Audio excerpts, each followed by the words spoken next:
What's happening, guys? Well, just got done eating again. I'm sure you bodybuilders can relate to that. But I just ate, believe it or not, I don't usually eat this kind of stuff, but I had hot dogs and eggs. Now, today is my off training day, so I kind of dictate my carbs on what I'm doing for the day. I may do some cardio today, maybe some calves, maybe a little bit of forearms, maybe.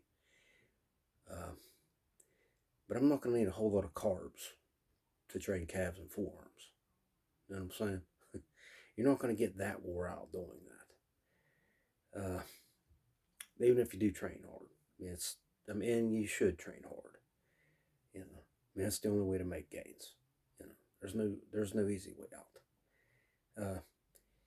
But everybody's different with diet, training, everything. Everybody is totally different. But you got to give. If you give an effort and you really, really dial in on your nutrition. And I'm not saying count every freaking calorie. I don't do that. I used to, and it gets old pretty quick. I pretty much know how many grams is in this or that. And after you do this stuff for a while, you're going to learn that. You kind of know. I usually don't, I do sort of keep track of my protein. I'm anywhere from two to 400 grams of protein some days. Carbs, I can't really tell you right now. I don't know. But I know today's a little bit lower on carbs because I'm not training today. Like I say, I may do some calves and forearms, which, I don't know, sometimes I'll do calves every day. I'll do some just body weight calves, on the days I'm not in the gym.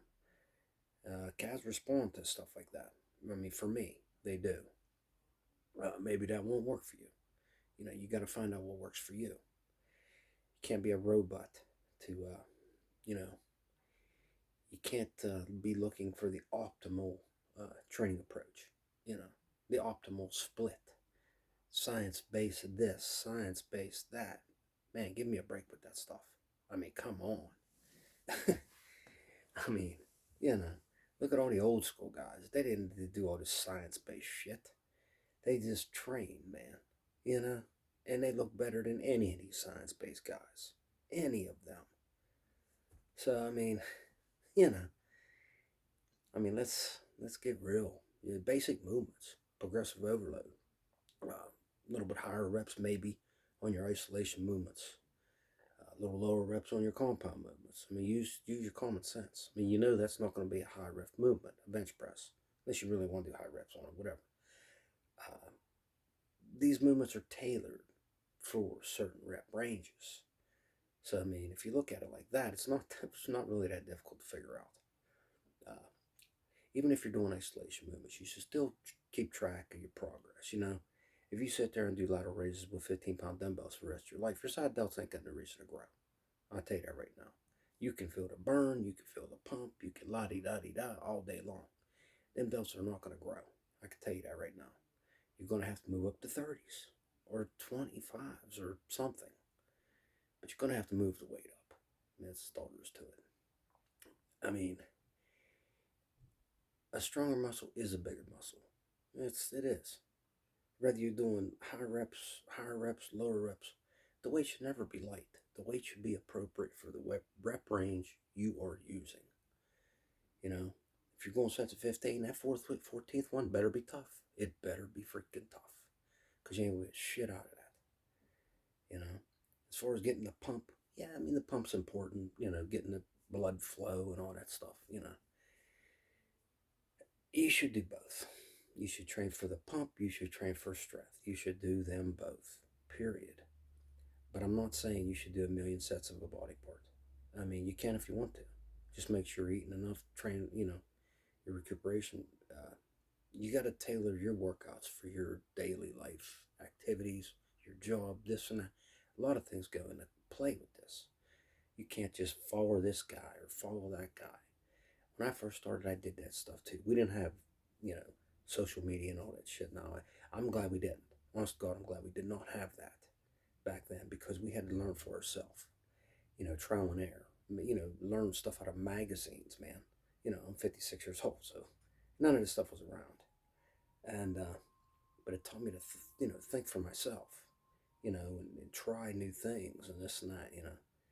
I mean, the body changes every year a little bit, but most of the time, what usually work for you, for your body, it'll work again. You know, changing exercises all the time, changing movements all the time. Don't do that. Don't do that. Find the movements that you like, you can progress on, and just go for it, man. Get your mind in the muscle. Don't be talking on your phone. Don't be going to the bathroom 100 times. Train. Just train, man. You know? I mean, you got to lock in, you know? You want to see somebody locked in? Go watch Sam Solik, the Trend Twins, guys like that, you know? I mean, I'll put myself in it too. I train hard. I train real hard. My son, Dorian Hench. He's also named after Dorian Yates. If you guys don't know who Dorian Yates is, I'm sure you do though. But yeah, you know, you get you get out of what you put into it. You can't just, everybody's worried about, this vitamin and that vitamin and stuff. I mean, you could take like hardly any vitamins and train your ass off and your diet not be that great and make progress. But if you're one of them guys that train really, really bad, you know, and just train just terrible, eat perfect and do everything perfect there, guaranteed the guy to train his ass off, he's going to be ahead of the game.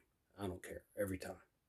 But hey, man, that's my take for today. I just thought I'd make a video and run my mouth a little bit.